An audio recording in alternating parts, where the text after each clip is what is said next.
Good evening. The television and radio stations of the United States and their affiliated stations are proud to provide facilities for a discussion of issues in the current political campaign by the two major candidates for the presidency. The candidates need no introduction. The Republican candidate, Vice President Richard M. Nixon, and the Democratic candidate, Senator John F. Kennedy. According to rules set by the candidates themselves, each man shall make an opening statement of approximately 8 minutes duration and a closing statement of approximately 3 minutes duration. In between, the candidates will answer or comment upon answers to questions put by a panel of correspondents. In this, the first discussion in a series of 4 joint appearances, the subject matter has been agreed will be restricted to internal or domestic American matters. And now for the first opening statement by Senator John F. Kennedy. Smith, Nixon. In the election of 1860, Abraham Lincoln said the question was whether this nation could exist, half slave or half free. In the election of 1960, and with the world around us, the question is whether the world will exist, half slave or half free, whether it will move in the direction of freedom, in the direction of the road that we are taking, or whether it will move in the direction of slavery. I think it will depend in great measure upon what we do here in the United States, that we build, on the kind of strength that we maintain. We discussed tonight domestic issues, but I would not want that to be any implication to be given that this does not involve directly our struggle with Mr. Khrushchev for survival. Mr. Khrushchev is in New York, and he maintains the communist offensive throughout the world because of the productive power of the Soviet Union itself. The Chinese communists have always had a large population, but they are important and dangerous now because they are mounting a major effort within their own country. The kind of country we have here, the kind of society we have, the kind of strength we build in the United States will be the defense of freedom. If we do well here, if we meet our obligations, if we're moving ahead, then I think freedom will be secure around the world. If we fail, then freedom fails. Therefore, I think the question before the American people is, are we doing as much as we can do? Are we as strong as we should be? Are we as strong as we must be if we're going to maintain our independence? And if we're going to maintain and hold out the hand of friendship to those who look to us for assistance, to those who look to us for survival? I should make it very clear that I do not think we're doing enough, that I am not satisfied as an American with the progress that we're making. This is a great country, but I think it could be a greater country. And this is a powerful country, but I think it could be a more powerful country. I'm not satisfied to have 50% of our steel mill capacity unused. I'm not satisfied when the United States had last year the lowest rate of economic growth of any major industrialized society in the world, because economic growth means strength and vitality. It means we're able to sustain our defenses. It means we're able to meet our commitments abroad. I'm not satisfied when we have over $9 billion worth of food, some of it rotting, even though there is a hungry world, and even though 4 million Americans wait every month for a food package from the government, which averages 5 cents a day per individual. I saw cases in West Virginia, here in the United States, where children took home part of their school lunch in order to feed their families, because I don't think we're meeting our obligation towards these Americans. I'm not satisfied when the Soviet Union is turning out twice as many scientists and engineers as we are. I'm not satisfied when many of our teachers are inadequately paid, or when our children go to school part-time shifts. I think we should have an educational system second to none. I'm not satisfied when I see men like Jimmy Hoffa in charge of the largest union in the United States, still free. I'm not satisfied when we are failing to develop the natural resources of the United States to the fullest. Here in the United States, which developed the Tennessee Valley and which built the Grand Coulee and the other dams in the northwest United States, at the present rate of hydropower production, and that is the hallmark of an industrialized society, the Soviet Union by 1975 will be producing more power than we are. These are all the things, I think, in this country that can make our society strong or can mean that it stands still. I'm not satisfied until every American enjoys his full constitutional rights. If a Negro baby is born, and this is true also of Puerto Ricans and Mexicans in some of our cities, he has about 1/2 as much chance to get through high school as a white baby. He has 1/3 as much chance to get through college as a white student. He has about 1/3 as much chance to be a professional man, about 1/2 as much chance to own a house. He has about 4 times as much chance that he'll be out of work in his life as the white baby. I think we can do better. I don't want the talents of any American to go to waste. I know that there are those who say that we want to turn everything over to the government. I don't at all. I want the individuals to meet their responsibilities. And I want the states to meet their responsibilities. But I think there is also a national responsibility. The argument has been used against every piece of social legislation in the last 25 years. The people of the United States individually could not have developed the Tennessee Valley. Collectively, they could have. A cotton farmer in Georgia, or a peanut farmer, or a dairy farmer in Wisconsin or Minnesota, he cannot protect himself against the forces of supply and demand in the marketplace, but working together in effective governmental programs, he can do so. 17 million Americans who live over 65 on an average Social Security check of about $78 a month. They're not able to sustain themselves individually, but they can sustain themselves through the Social Security system. I don't believe in big government, but I believe in effective governmental action.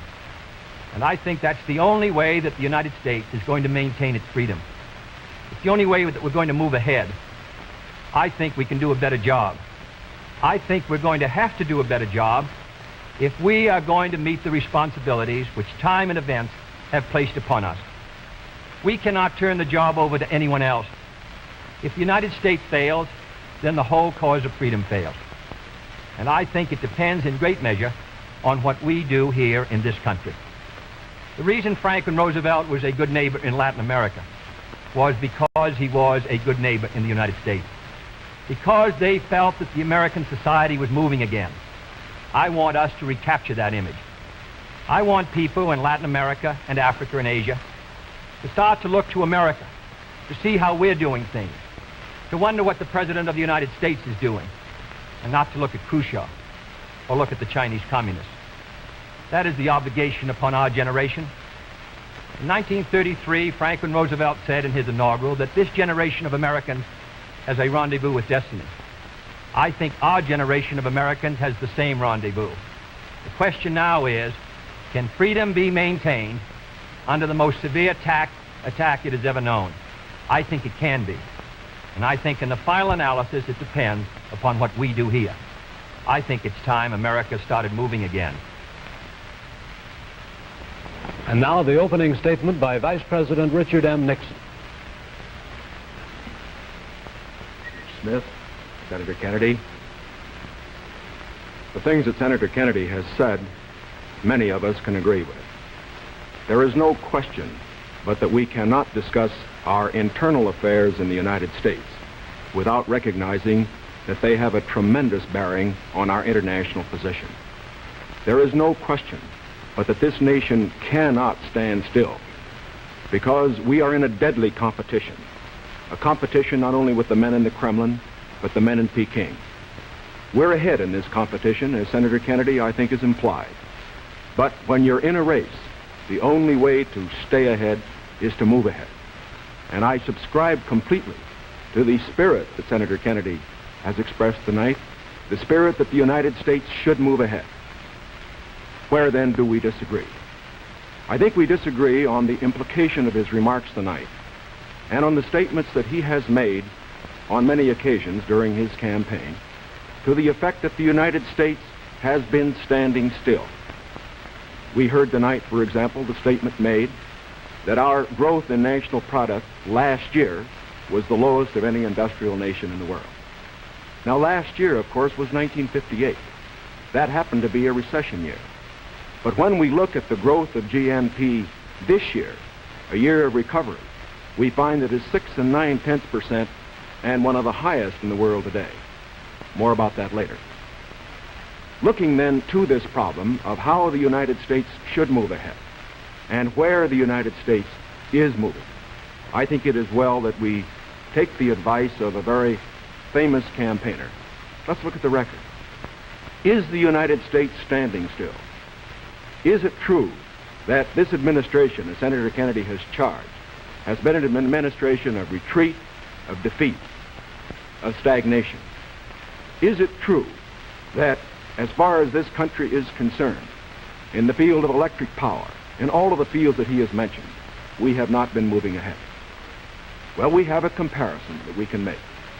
We have the record of the Truman administration of 7.5 years and the 7.5 years of the Eisenhower administration.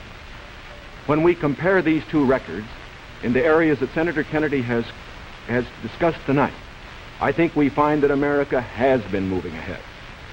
Let's take schools. We have built more schools in these last 7.5 years than we built in the previous 7.5, for that matter, in the previous 20 years. Let's take hydroelectric power. We have developed more hydroelectric power in these 7.5 years than was developed in any previous administration in history. Let us take hospitals. We find that more have been built in this administration than in the previous administration. The same is true of highways. Let's put it in terms that all of us can understand. We often hear gross national product discussed, and in that respect, may I say that when we compare the growth in this administration with that of the previous administration, that then there was a total growth of 11% over 7 years. In this administration, there's been a total growth of 19% over 7 years. That shows that there's been more growth in this administration than in its predecessors. But let's not put it there. Let's put it in terms of the average family. What has happened to you? We find that your wages have gone up 5 times as much in the Eisenhower administration as they did in the Truman administration.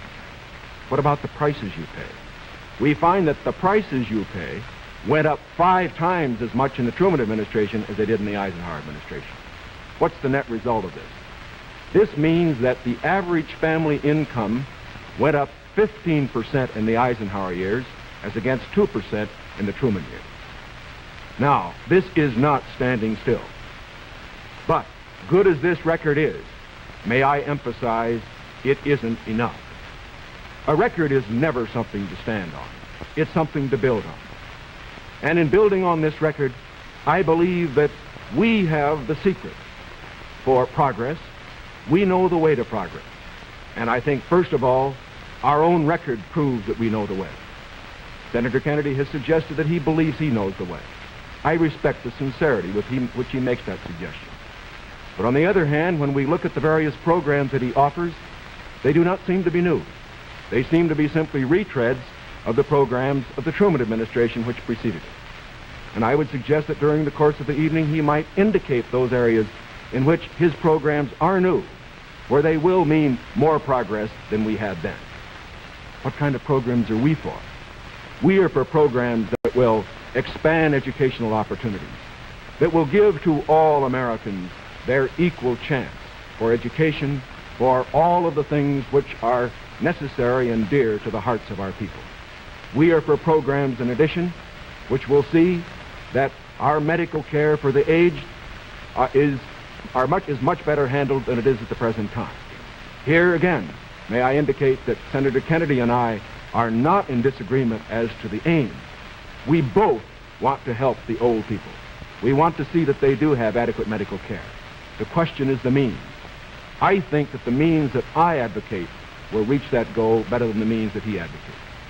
I could give better examples, but for whatever it is, whether it's in the field of housing or health or medical care or schools or the development of electric power, we have programs which we believe will move America, move her forward and build on the wonderful record that we have made over these past 7.5 years. Now, when we look at these programs, might I suggest that in evaluating them, we often have a tendency to say that the test of a program is how much you're spending. I will concede that in all the areas to which I have referred, Senator Kennedy would have the federal government spend more than I would have it spend. I costed out the cost of the Democratic platform. It runs a minimum of $13.2 billion a year more than we are presently spending to a maximum of $18 billion a year more than we're presently spending. Now, the Republican platform will cost more, too. It will cost a minimum of $4 billion a year more, a maximum of $4 9/10 billion a year more than we're presently spending. Now, does this mean that his program is better than ours? Not at all. Because it isn't a question of how much the federal government spends. It isn't a question of which government does the most. It's a question of which administration does the right thing.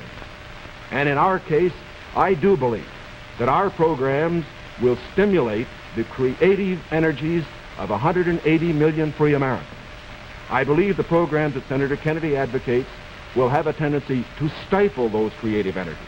I believe, in other words, that his programs would lead to the stagnation of the motive power that we need in this country to get progress. The final point that I would like to make is this. Senator Kennedy has suggested in his speeches that we lack compassion for the poor, for the old, and for others that are unfortunate. Let us understand throughout this campaign that his motives and mine are sincere. I know what it means to be poor. I know what it means to see people who are unemployed. I know Senator Kennedy feels as deeply about these problems as I do. But our disagreement is not about the goals for America, but only about the means to reach those goals. Thank you, Mr. Nixon. That completes the opening statements, and now the candidates will answer questions or comment upon one another's answers to questions put by correspondents of the networks. The correspondents. I'm Sander Van Oker, NBC News. I'm Charles Warren, Mutual News. I'm Stuart Nobin, CBS News. Bob Fleming, ABC News. The first question to Senator Kennedy from Mr. Fleming. Senator, the Vice President in his campaign has said that you are naive and at times immature. He has raised the question of leadership. On this issue, why do you think people should vote for you rather than the Vice President?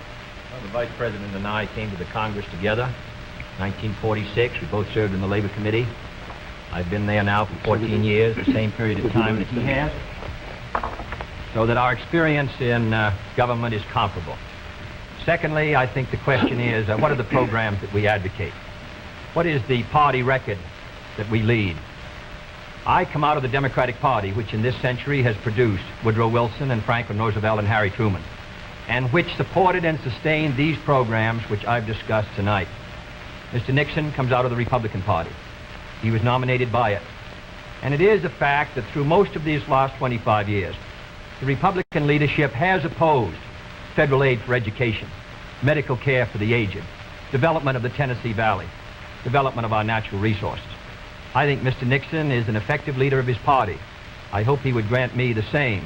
The question before us is, which point of view and which party do we want to lead the United States?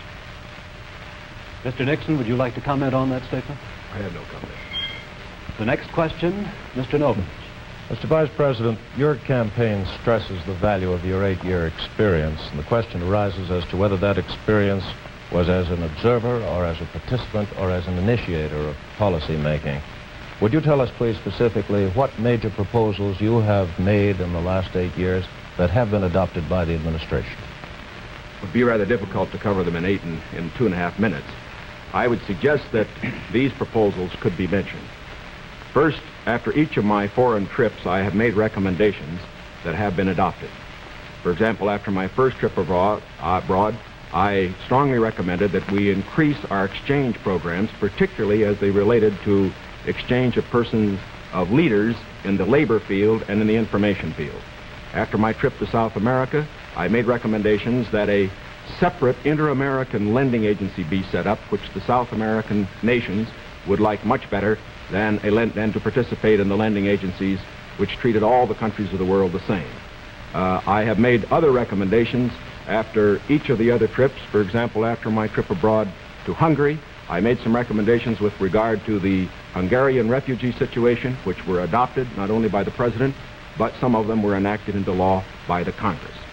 Within the administration, as a chairman of the President's Committee on Price Stability and Economic Growth, I have had the opportunity to make recommendations which have been adopted within the administration and which I think have been reasonably effective. I know Senator Kennedy suggested in a speech at Cleveland yesterday that that committee had not been particularly effective. I would only suggest that while we do not take the credit for it, I would not presume to, that since that committee has been formed, the price line has been held very well within the United States. Well, I would say in the latter that and that's what I found somewhat unsatisfactory about the figures, Mr. Nixon, that you used in your previous speech. When you talked about the Truman administration, Mr. Truman came to office in 1944 and at the end of the war, and difficulties that were facing the United States during that period of transition, 1946 when price controls were lifted. So it's rather difficult to use an overall figure of taking those 7.5 years and comparing them to the last 8 years. I'd prefer to take the overall percentage record of the last 20 years of the Democrats and the 8 years of the Republicans to show an overall period of growth. In regard to price stability, I'm not aware that that committee did produce recommendations that ever were certainly before the Congress from the point of view of legislation in regard to controlling prices. In regard to the exchange of students, of labor unions, I am chairman of the subcommittee on Africa, and I think that one of the most unfortunate phases of our policy towards that country was the very minute number of exchanges that we had. I think it's true of Latin America also. We did come forward with a program of students for the Congo of over 300, which was more than the federal government had for all of Africa the previous year. So that I don't think that we have moved, at least in those two areas, with sufficient vigor. The next question to Senator Kennedy from Mr. Warren. Senator Kennedy, during your brief speech a few minutes ago, you mentioned farm surpluses. I'd like to ask this. It's a fact, I think, the presidential candidates traditionally make promises to farmers. Lots of people, I think, don't understand why the government pays farmers for not producing certain crops, or paying farmers if they overproduce, for that matter. Let me ask, sir, why can't the farmer operate like the businessman who operates a factory? If an auto company overproduces a certain model car, Uncle Sam doesn't step in and buy up the surplus. Why this constant courting of the farmer? Well, because I think that if the federal government moved out of the program and withdrew its support, then I think you would have complete economic chaos. The farmer plants in the spring and harvests in the fall. There are hundreds of thousands of them. They're not able to control their market very well. They bring their crops in or their livestock in, many of them about the same time. They have only a few purchasers that buy their milk or their hogs, few large companies in many cases, and therefore the farmer is not in a position to bargain very effectively in the marketplace. I think the experience of the 20s has shown what a free market could do to agriculture. And if the agricultural economy collapses, then the economy of the rest of the United States sooner or later will collapse. The farmers are the #1 market for the automobile industry of the United States. The automobile industry is the #1 market for steel.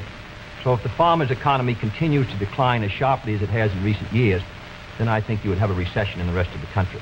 So I think the case for the government intervention is a good one. Secondly, my objection to present farm policy is that there are no effective controls to bring supply and demand into better balance. The dropping of the support price in order to limit production does not work. And we now have the highest surpluses, $9 billion worth. We've had a higher tax load from the Treasury for the farmer in the last few years with the lowest farm income in many years. I think that this farm policy has failed. And my judgment, the only policy that will work will be for effective supply and demand to be in balance. And that can only be done through governmental action. I therefore suggest that in those basic commodities which are supported, that the federal government, after endorsement by the farmers in that commodity, attempt to bring supply and demand into balance. Attempt effective production controls so that we won't have that 5 or 6% surplus which breaks the price 15 or 20%. I think Mr. Benson's program has failed. And I must say, after reading the Vice President's speech before the farmers as he read mine, I don't believe that it's very much different from Mr. Benson. I don't think it provides effective governmental controls. I think the support prices are tied to the average market price of the last 3 years, which was Mr. Benson's theory. I therefore do not believe that this is a sharp enough breach with the past to give us any hope of success for the future. Mr. Nixon, comment? I, of course, disagree with Senator Kennedy insofar as his suggestion as to what should be done on the farm program. He has made the suggestion that what we need is to move in the direction of more government controls, a suggestion that would also mean raising prices that the consumers pay for products and imposing upon the farmers controls on acreage even far more than they have today. I think this is the wrong direction. I don't think this has worked in the past. I do not think it will work in the future. The program that I have advocated is one which departs from the present program that we have in this respect. It recognizes that the government has a responsibility to get the farmer out of the trouble he presently is in because the government got him into it.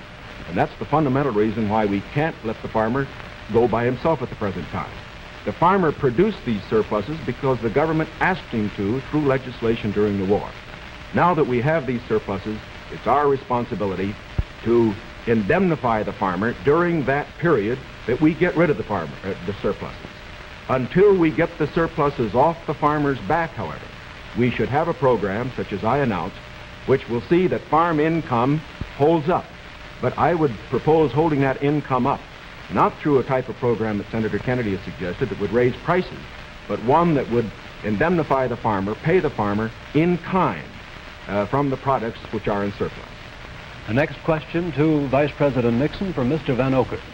Mr. Vice President, since the question of executive leadership is a very important campaign issue, I'd like to follow Mr. Noven's question. Now, Republican campaign slogans, you'll see them on signs around the country as we did last week, say, it's experience that counts. That's over a picture of yourself, sir. Implying that you've had more governmental, executive decision-making experience than your opponent. Now, in his news conference on August 24th, President Eisenhower was asked to give one example of a major idea of yours that he adopted. His reply was, and I'm quoting, "If you give me a week, I might think of one. I don't remember." Now, that was a month ago, sir, and the President hasn't brought it up since. And I'm wondering, sir, if you can clarify which version is correct, the one put out by Republican campaign leaders or the one put out by President Eisenhower? Well, I would suggest, Mr. Van Oker, that if you know the President, that was probably a facetious remark. I would also suggest that insofar as his statement is concerned, that I think it would be improper for the President of the United States to disclose the instances in which members of his official family had made recommendations, as I have made them through the years, to him which he has accepted or rejected. The President has always maintained, and very properly so, that he is entitled to get what advice he wants from his cabinet and from his other advisors without disclosing that to anybody, including, as a matter of fact, to Congress. Now, I can only say this. Through the years, I have sat in the National Security Council. I have been in the cabinet. I have met with the legislative leaders. I have met with the President when he made the great decisions with regard to Lebanon, Kimoy Matsu, other matters. The President has asked for my advice. I have given it. Sometimes my advice has been taken. Sometimes it is not. I do not say that I have made the decisions, and I would say that no president should ever allow anybody else to make the major decisions. The President only makes the decisions. All that his advisors do is to give counsel when he asks for it. As far as what experience counts and whether that is experience that counts, that isn't for me to say. I can only say that my experience is there for the people to consider. Senator Kennedy's is there for the people to consider. As he pointed out, we came to the Congress in the same year. His experience has been different from mine. Mine has been in the executive branch. His has been in the legislative branch. I would say that the people now have the opportunity to evaluate his as against mine, and I think both he and I are going to abide by whatever the people decide. Senator Kennedy? Well, I'll just say that the question is of experience, and the question also is what our judgment is of the future, and what our goals are for the United States, and what ability we have to implement those goals. Abraham Lincoln came to the presidency in 1860 after a rather little-known session in the House of Representatives, and after being defeated for the Senate in 58 and was a distinguished president. There is no certain road to the presidency. There are no guarantees that if you take one road or another that you will be a successful president. I have been in the Congress for 14 years. I have voted in the last 8 years, and the Vice President was presiding over the Senate and meeting his other responsibilities. I have met decisions over 800 times on matters which affect not only the domestic security of the United States, but as a member of the Senate Foreign Relations Committee. The question really is, which candidate and which party can meet the problems that the United States is going to face in the 60s? The next question to Senator Kennedy from Mr. Novens. Senator Kennedy, in connection with these problems of the future that you speak of and the program that you enunciated earlier in your direct talk, you call for expanding some of the welfare programs for schools, for teacher salaries, medical care, and so forth, but you also call for reducing the federal debt. And I'm wondering how you, if you're president in January, would go about paying the bill for all this? Does this mean that I did not advocate reducing the federal debt because I don't believe that you're going to be able to reduce the federal debt very much in 1961, 2, or 3. I think you have heavy obligations which affect our security, which we're going to have to meet.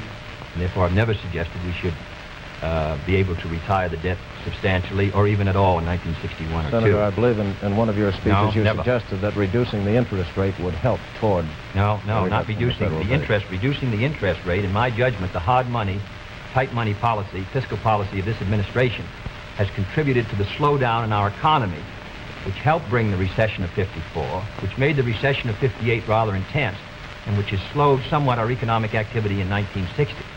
What I have talked about, however, the kind of programs that I talk about, in my judgment, are fiscally sound.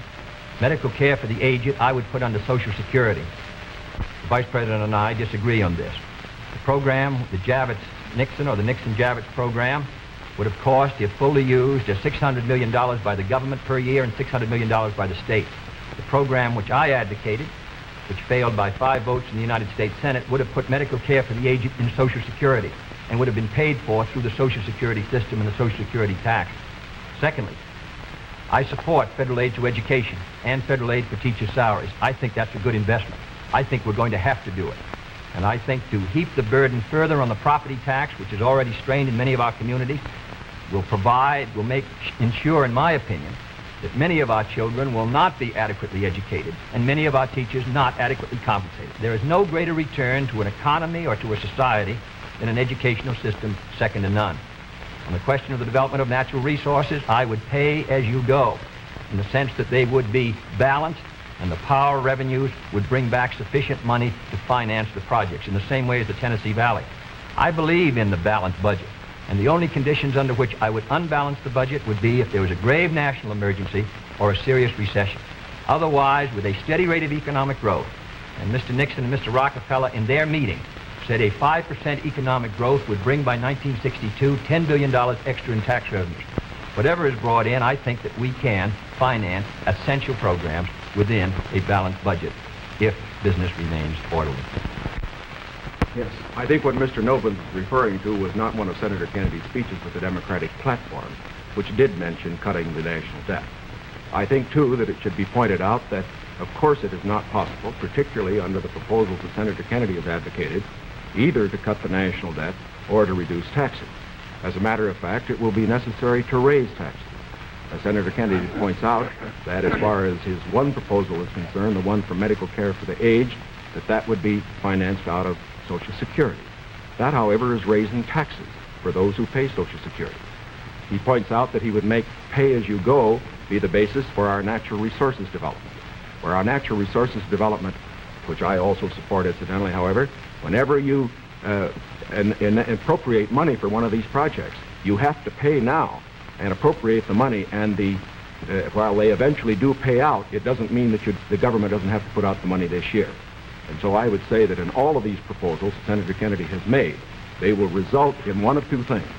Either he has to raise taxes or he has to unbalance the budget. If he unbalances the budget, that means you have inflation, and that will be, of course, a very cruel blow to the very people, the older people that we've been talking about. As far as aid for school construction is concerned, I favor that, as Senator Kennedy did in January of this year, when he said he favored that rather than aid to teacher salaries. I favor that because I believe that's the best way to aid our schools without running any risk whatever of the federal government telling our teachers what to teach. The next question to Vice President Nixon from Mr. Warren. Mr. Vice President, you mentioned schools. It was just yesterday, I think you asked for a crash program to raise education standards. And this evening you talked about advances in education. Mr. Vice President, you said it was back in 1957 that salaries paid to school teachers were nothing short of a national disgrace.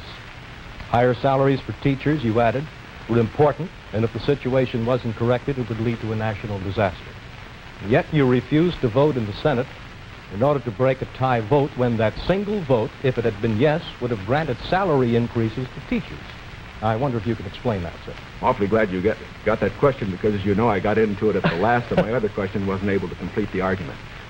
I think that the reason that I voted against having the federal government pay teacher salaries was probably the very reason that concerned Senator Kennedy when in January of this year in his kickoff press conference he said that he favored aid for school construction, but at that time did not feel that there should be aid for teacher salaries. At least that's the way I read his remarks. Now, why should there be any question about the federal government aiding teacher salaries? Why did Senator Kennedy take that position then? Why do I take it now? We both took it then, and I take it now for this reason. We want higher teacher salaries. We need higher teacher salaries.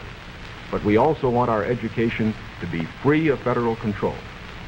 When the federal government gets the power to pay teachers, inevitably, in my opinion, it will acquire the power to set standards and to tell the teachers what to teach. I think this would be bad for the country. I think it would be bad for the teaching profession. There is another point that should be made. I favor higher salaries for teachers. But as Senator Kennedy said in January of this year in the same press conference, the way that you get higher salaries for teachers is to support school construction, which means that all the local school districts in the various states then have money which is freed to raise the standards for teacher salaries. I should also point out this. Once you put the responsibility on the federal government for paying a portion of teacher salaries, your local communities and your states are not going to meet the responsibility as much as they should. I believe, in other words, that we have seen the local communities in the states assuming more of that responsibility. Teacher salaries, very fortunately, have gone up 50% in the last 8 years, as against only a 34% rise for other salaries. This is not enough. It should be more. But I do not believe that the way to get more salaries for teachers is to have the federal government get in with a massive program. My objection here is not the cost in dollars. My objection here is the potential cost in controls and eventual freedom for the American people by giving the federal government power over education. And that is the greatest power a government can have. Senator Kennedy's comment? When the Vice President quotes me in January 60, I do not believe the federal government should pay directly teacher salaries, but that was not the issue before the Senate in February. The issue before the Senate was that the money would be given to the state. The state then could determine whether the money would be spent for school construction or teacher salary. On that question, the Vice President and I disagreed. I voted in favor of that proposal and supported it strongly because I think that that provided assistance to our teachers for their salaries without any chance of federal control. And it is on that vote that Mr. Nixon and I disagreed, and his tie vote defeated. His breaking the tie defeated the proposal. I don't want the federal government paying teachers' salaries directly. But if the money will go to the states, and the states can then determine whether it shall go for school construction or for teacher salaries, in my opinion, you protect the local authority over the school board and the school committee. And therefore, I think that was a sound proposal, and that is why I supported it, and I regret that it did not pass.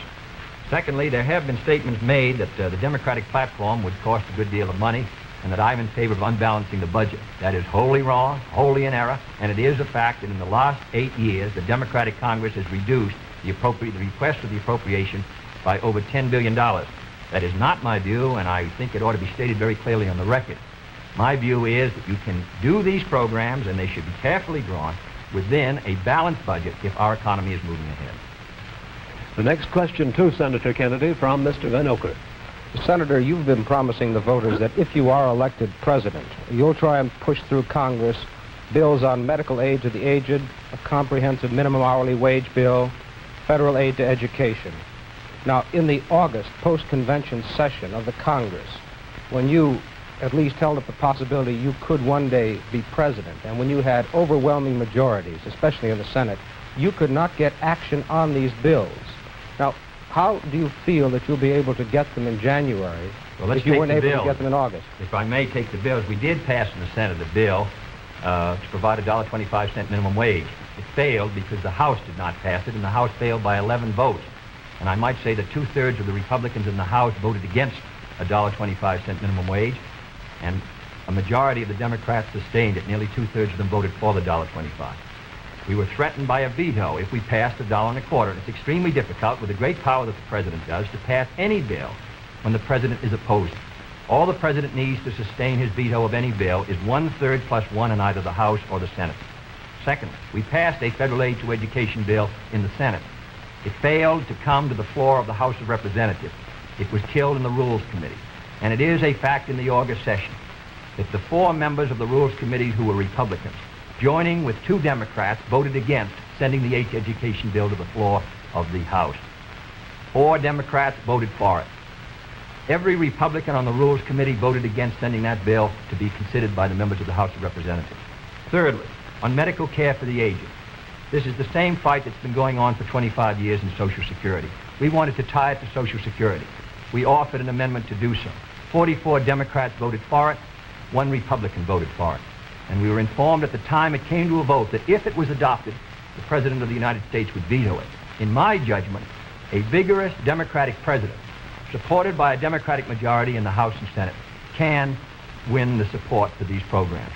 But if you send a Republican president and a Democratic majority, and the threat of a veto hangs over the Congress, in my judgment, you will continue what happened in the August session, which is a clash of parties and inaction. Mr. Nixon, comment? Well, obviously, my views are a little different.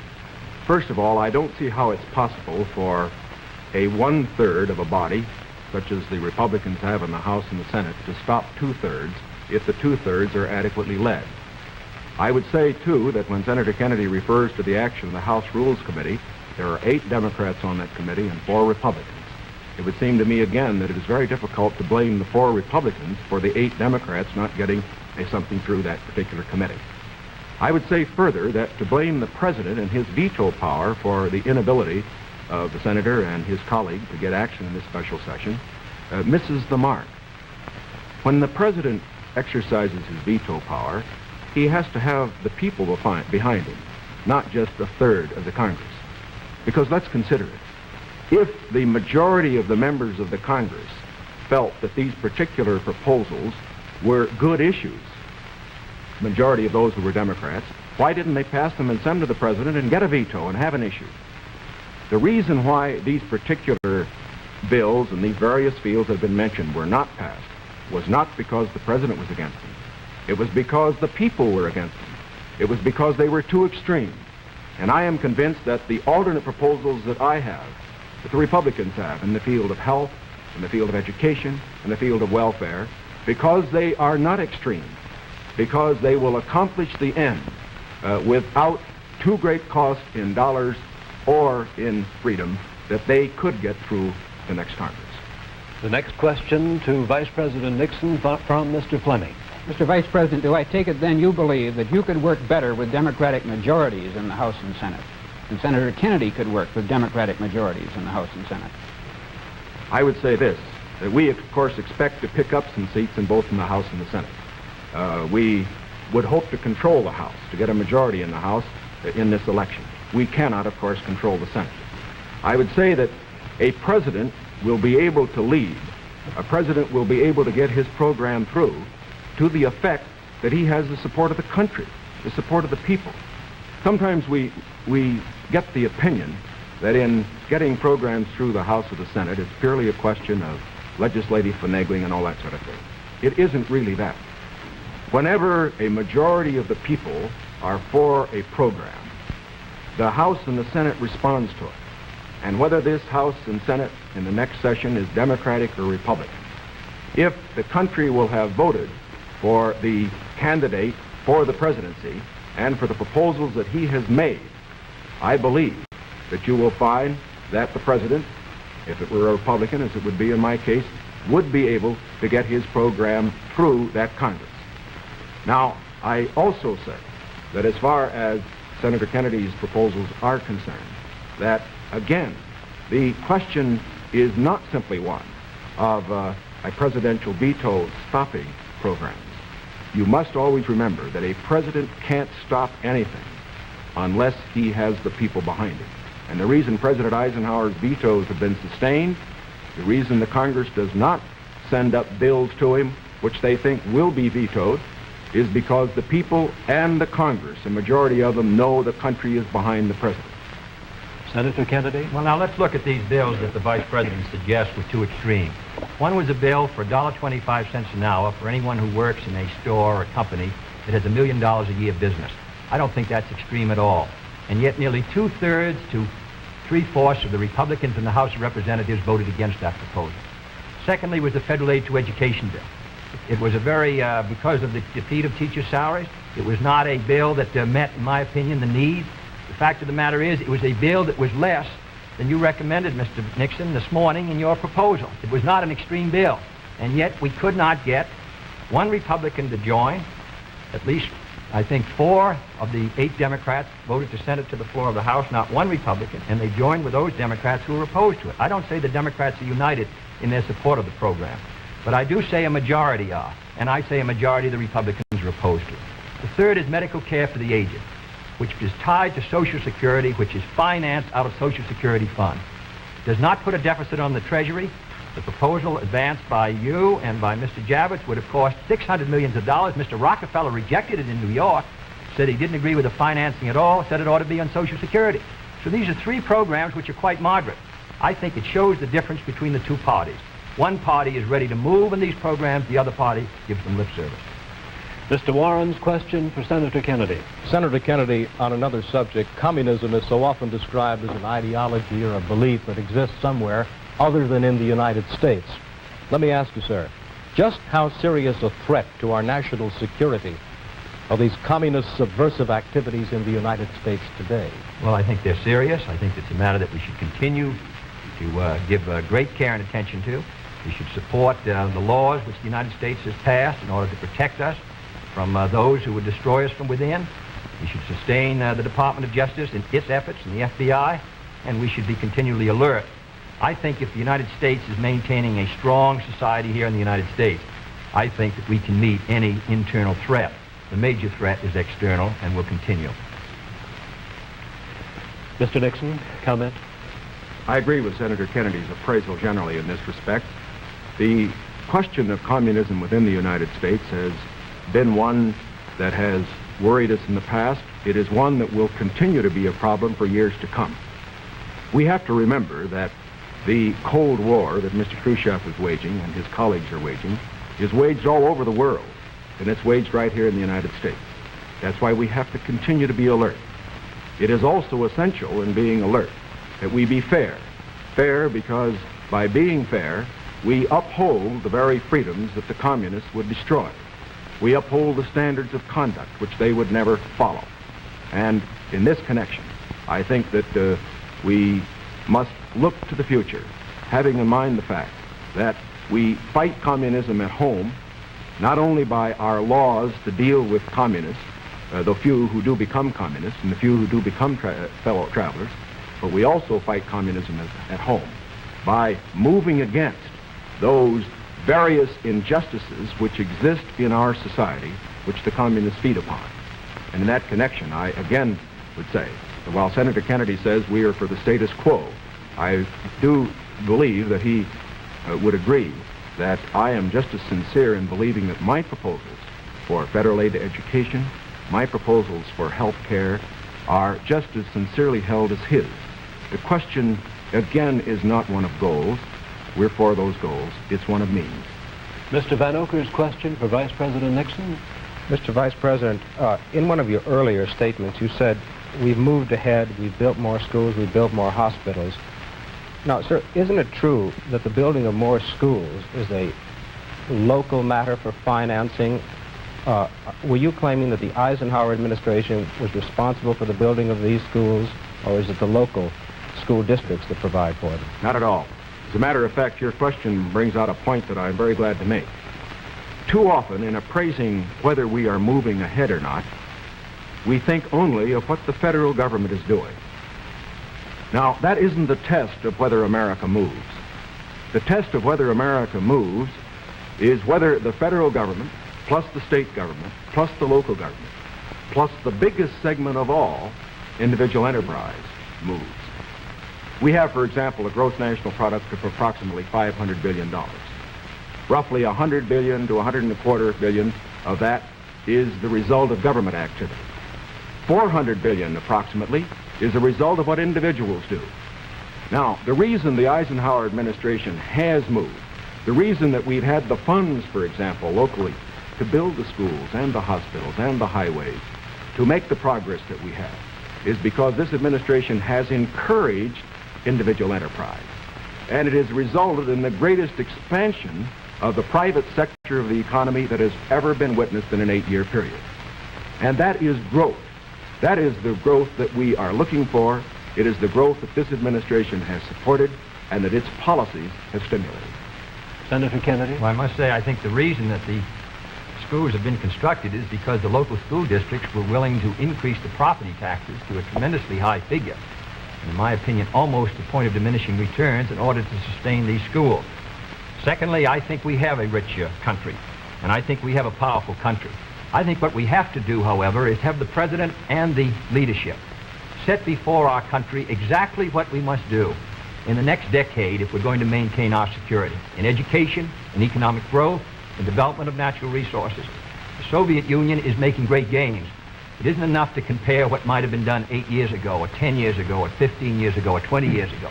I want to compare what we're doing with what our adversaries are doing, so that by the year 1970, the United States is ahead in education, in health, in building, in homes, in economic strength. I think that's the big assignment, the big task, the big function of the federal government. Can I have the summation time, please?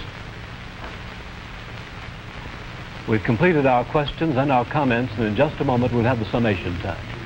This will allow 3 minutes and 20 seconds for the summation by each candidate. 3 minutes and 20 seconds for each candidate. Vice President Nixon, will you make the first summation? Thank you, Mr. Smith. Senator Kennedy. First of all, I think it is well to put in perspective where we really do stand with regard to the Soviet Union in this whole matter of growth. The Soviet Union has been moving faster than we have, but the reason for that is obvious. They start from a much lower base. Although they have been moving faster in growth than we have, we find, for example, today, that their total gross national product is only 44% of our total gross national product.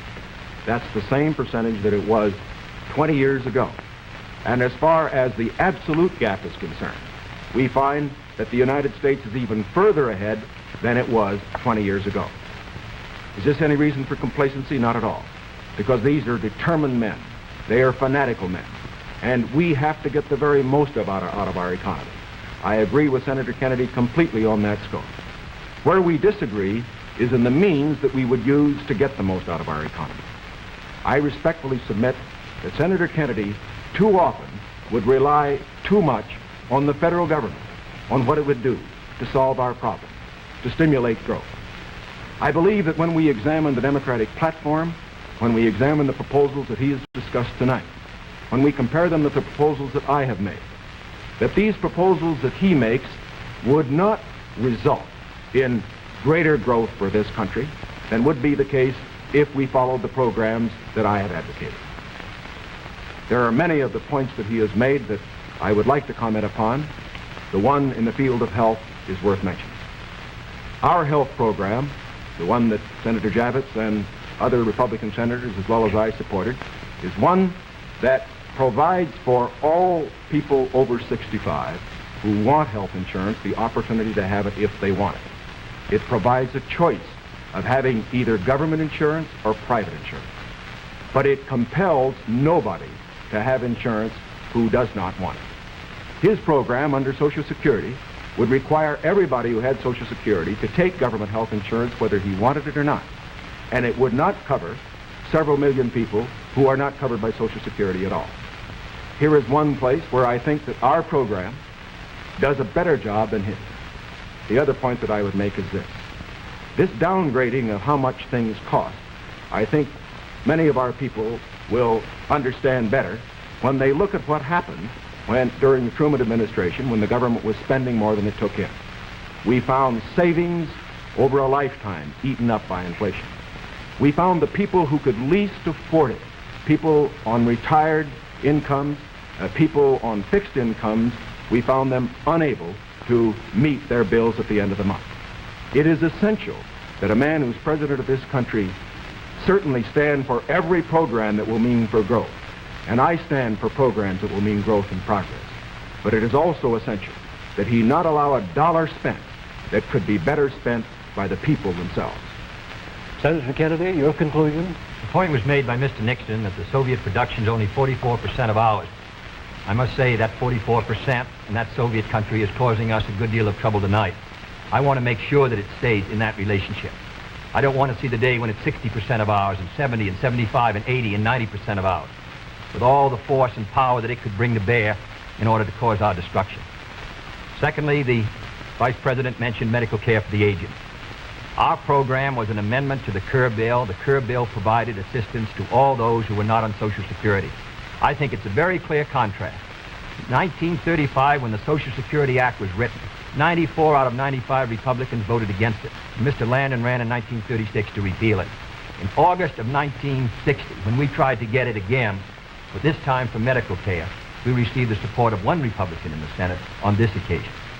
Thirdly, I think the question before the American people is, as they look at this country and as they look at the world around them, the goals are the same for all Americans.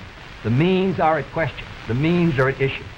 If you feel that everything that is being done now is satisfactory, that the relative power and prestige and strength of the United States is increasing in relation to that of the communists, that we are gaining more security, that we are achieving everything as a nation that we should achieve, that we're achieving a better life for our citizens and greater strength, then I agree. I think you should vote for Mr. Nixon.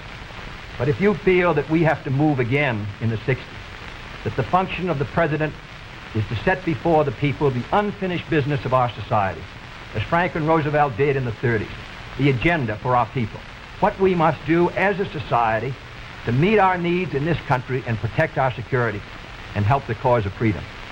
As I said at the beginning, the question before us all, that faces all Republicans and all Democrats, is, can freedom in the next generation conquer, or are the communists going to be successful?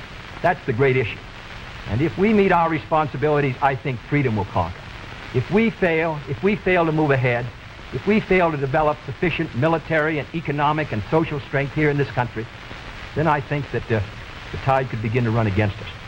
And I don't want historians 10 years from now to say, these were the years when the tide ran out for the United States. I want them to say, these were the years when the tide came in. These were the years when the United States started to move again. That's the question before the American people, and only you can decide what you want this country to be, what you want to do with the future. I think we're ready to move, and it is to that great task, if we're successful, that we will address ourselves. Thank you very much, gentlemen. This hour has gone by all too quickly. Thank you very much for permitting us to present the next President of the United States on this unique program. I've been asked by the candidates to thank the American networks and the affiliated stations for providing time and facilities for this joint appearance. Other debates in this series will be announced later and will be on different subjects. This is Howard K. Smith. Good night from Chicago.